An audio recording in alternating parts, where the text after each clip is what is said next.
No niin, tervetuloa.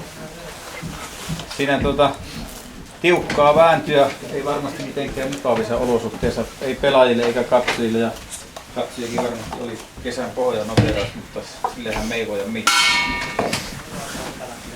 Ottelu oli tilanteiden tai tilastojen perusteella äärimmäisen tasa. Kolmostilanteet Kuulolle 15-14, Kärkiöinen tasan 35.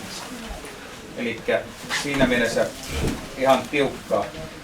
Miten Sami itse näet pelin lähtökohdat ja peli ja lopputulos? No, äärimmäisen tyytyväinen on tuohon meidän esitykseen sillä tavalla, että en kyllä muista, että olisi ikinä ollut pesäpalloottelussa, missä olisi niin kylmä ollut tällä kentällä. Erittäin haastavat olosuhteet vaikutti niin sisäpeliin kuin ulkopeliin. Tuo, mikä meillä on ollut vahvuus koko alkukauden, tuo kotiuttaminen, niin se sitten ratkaisi tuon peliin, että me oltiin vahvempia kotiuttamista. Joo, siinä täytyy sanoa, että kun tuonne Kuuluttamo koppiinkin ihan niin melkein näki, että tämä tosiaan ei ollut mikään peli. Sillä ei varmasti pelaajat nauttinut, eikä ne pystynyt parhaimpaan suoritukseen, mutta kuitenkin sillä tuli hyvillä lyönneillä teille ne juoksut, että siinä mielessä ei varmasti sillä lailla jäänyt juoksuttelu sillä vaikka kuullakin tilanteita pyöritti, mutta kotitukset ei onnistunut, vaan mitä mieltä Jarmo, miten kommentti? No kyllä se justiin näin oli, että eihän tuohon tietenkään kelin taakse voi mennä, että kaveri hoiti homman kotia, mutta me ei vaan saatu, tuo Eino viimeinen tuli netten kun lyömällä.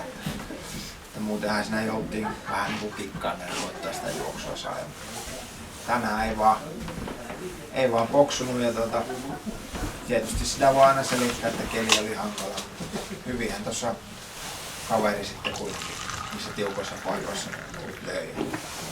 Ja muuten ihan jees, tasainen peli, mutta ei vaan saatu juoksua. Joo.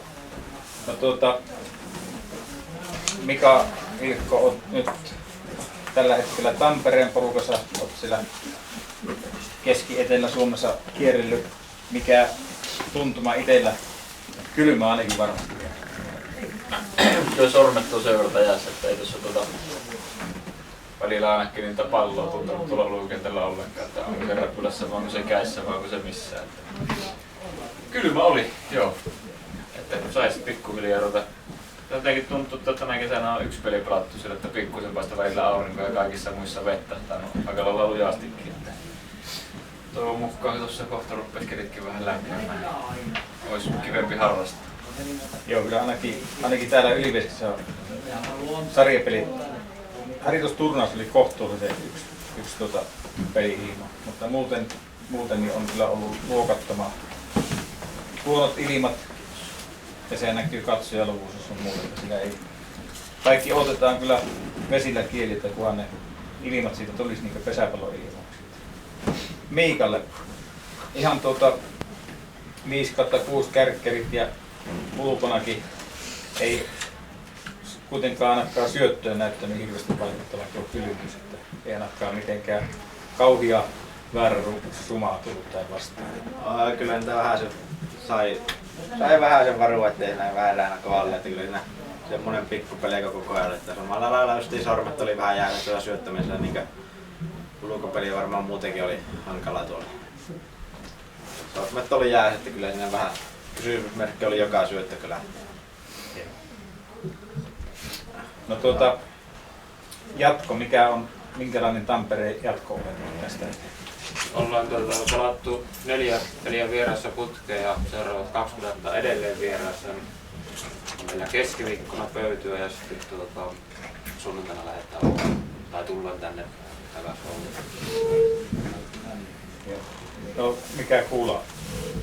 Muistaakseni viikon päästä lauantaina oli vieras tuo. Se on vieras. Joo. Tässä on vähän treenailla nyt ensi viikkoa. Tuomareiden osalta ainakaan tuonne päin ei mitenkään semmoisia isoja ongelmia eikä turvaikäräjiä tullut, tai oliko semmoinen suht tasainen selväpiirteinen peli? No usko se sitten tuo kylmää vähän niitä tunteita pitää viileänä, että ei siinä todellakaan ollut mitään tämmöistä kummaltakaan puolelta. Hyvin tämmönen pelinä helppo, mutta sitten kyllä tuo keli niin tuon tuomarointinkin, niin kyllä siinä saa vähän eri tavalla yrittää pitää itsensä niin virkeänä ja tässä maailmassa. Että on kyllä aika viileä, kun ei juoksentelekaan ympärissä niin pelaa. Kysymyksiä. Jalmalle, oliko jotakin syytä, miksi et ottanut Jokereita ensimmäisenä kotiutustilanteessa lyömään? No, Monessa tilanteessa. ei mä nyt tiedä mitään syytä. Että ehkä siinä alkupelissä jonkun verran yritettiinkin, mutta kun tää keli koko ajan meni pitemmälle, että siinä yhdessä vaiheessa kun otin tepoon lyömään, niin hampaat kalisi kyllä jo siihen malliin. Että ehkä ajattelin niin, että tuossa nuo kaverit, jotka pelaa ulkopeliäkin, niin sitä parempi siinä mukaan. Ne on aina vähän semmosia jossideltavia juttuja sitten jälkikäteen, että olisi mitään mitään niin enää. Tilanteita oli tuossa kuitenkin, niin tämä kotiutus, niin kuin sanottiin, että mikä se oli sun mielestä suuri ongelma, kun noita ratkaisuja katsonut, miten niitä yritettiin?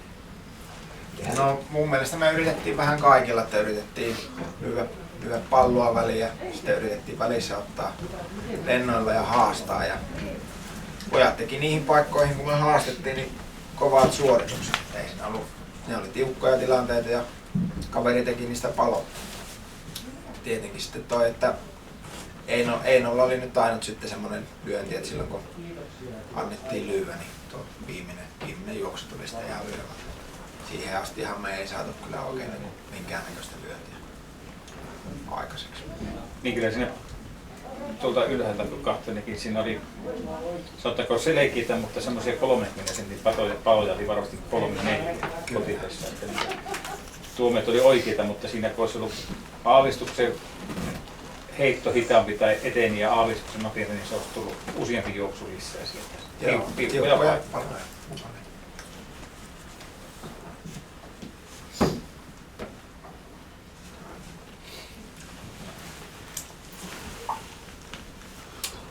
Kiitoksia minun puolesta. Joo, no jos ei muuta, niin ei muuta kuin hyvää kotimatkaa ja Tampereella varmasti vähän keviämpi mennä. Lämpenee ensin ja sitten pisteet